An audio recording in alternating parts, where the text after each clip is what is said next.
សួស្តីបងប្អូនទាំងអស់គ្នាថ្ងៃនេះហើយយករូបមន្តស្រដៀងនឹងសម្លតកាយកមកចែកជូនបងប្អូនបានទស្សនាទៀតហើយបងប្អូនវ័យសម្លេងនេះគឺថាឆ្លៀតពេលមែនតើឆ្លៀតពេលកូនគាត់កំពុងគេងអញ្ចឹងណាបើសិនជាគាត់អត់គេងទេគឺអត់បានវ័យសម្លេងជូនបងប្អូនហើយក៏អត់បានធ្វើវីដេអូអីដែរបងប្អូនណាឥឡូវងាកមកមើលមុខម្ហូបយើងវិញគ្រឿងផ្សំគឺមានដូចជាកៅឈូកផ្សិតហើយនឹងប៉េងប៉ោះយើងហើយនឹងម្រះព្រៅត្រី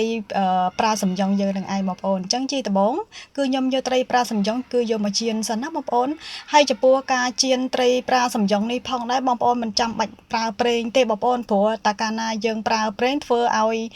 វាចេញជាតិប្រេងមកច្រើនអញ្ចឹងញ៉ាំអត់ឆ្ងាញ់ទេបងប្អូនអញ្ចឹងហើយទម្លាប់របស់ខ្ញុំនៅពេលដែលខ្ញុំបំពងត្រីប្រាសំយ៉ុងនេះគឺខ្ញុំអត់ដែរប្រើប្រេងទេបងប្អូនចំពោះ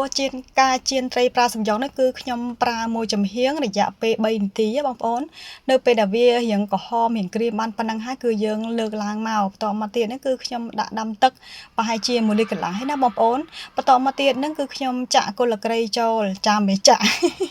បន្តមកទៀតហ្នឹងដាក់អំពិលទុំយើងចូលបន្តិចមកហើយនឹងបង់ប្រហុកចូលបងប្អូនណានិយាយពីឈ្ងុយពេញផ្ទះតែម្ដងណាហើយកំឡុងពេលហ្នឹងកំពុងតែអូយហែវខ្លាំងតែម្ដងបងប្អូនហើយចាហើយបន្តមកទៀតហ្នឹងគឺយើងចាក់កៅឈូកយើងហើយនឹងផ្សិតណាបងប្អូនរបស់ណាដែលវារៀងក្រឆ្អិនណាគឺយើងចាក់ចូលមុនទៅចាបន្តមកទៀតហ្នឹងគឺប៉េងប៉ោះចំពោះប៉េងប៉ោះមិនបាច់ចាំរំងាស់វាយូរទេហើយបន្តមកទៀតហ្នឹងគឺយើងចាក់ត្រីចូលហើយនឹងខ្ទឹមសកញ្ច្រាំយើងនឹងចូលផងដែរបន្តមកទៀតហ្នឹងគឺយើង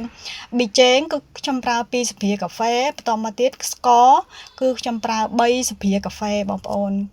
ខ្ញុំយករៀងផ្អែមបន្តិចណាហើយបើសិនជាបងប្អូនចង់បន្ថែមទឹកត្រីបន្តិចទៀតក៏បានដែរបងប្អូនតែបងប្អូនត្រូវលៃលោកទៅតាមហ្នឹងព្រោះអីត្រីប្រាសំយ៉ុងហ្នឹងគឺវាមានរសជាតិប្រៃស្រាប់ហើយបងប្អូនខ្លាចវាប្រៃជ្រុលណាចឹងហើយមុននឹងបងប្អូនថែមថយគ្រឿងប្រៃហ្នឹងបងប្អូនភ្លក់វាមើលសិនបន្តមកទៀតហ្នឹងចាំយើងចាក់ម្រះព្រៅយើងចូលទៅហើយបើសិនជាបងប្អូនចង់ប្រើត្រីឆ្អើរត្រីអីឬមួយក៏ត្រីអាំងបន្ថែមទៀតក៏បានដែរណាបងប្អូនអត់មានតោះខុសអីទេហើយនៅពេលដែលខ្ញុំភ្លក់ទៅហ្នឹងគឺវារៀងសាបបន្តិចចឹងហើយខ្ញុំបន្ថែមទឹកត្រីទៀតផងដែរបន្ទាប់ពីបានបន្ថែមទឹកត្រីហើយទៅប៉ុណ្ណឹងមកល្មមឆ្ងាញ់តែម្ដងបងប្អូនអត់ខុសពីសម្លតុកកាយបងប្អូនណាហើយបើសិនជាបងប្អូនអត់នឹកឃើញថាស្លអីទេគឺបងប្អូនអាចធ្វើបែបនេះបានណាបងប្អូនធានាថាឆ្ងាញ់ខ្លាំងមែនតើបងប្អូន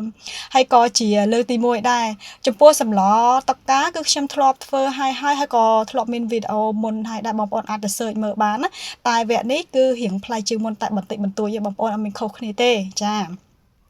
ឥឡូវសម្លរបស់ខ្ញុំក៏បានធ្វើរួចរាល់ហើយដែរសាកធ្វើញ៉ាំទាំងអស់គ្នាណាអញ្ចឹងខ្ញុំសូមបញ្ចប់វីដេអូត្រឹមតែប៉ុណ្្នឹងណាអរគុណច្រើនសម្រាប់ការតាមដានទស្សនារបស់វីដេអូរបស់ខ្ញុំកន្លងមក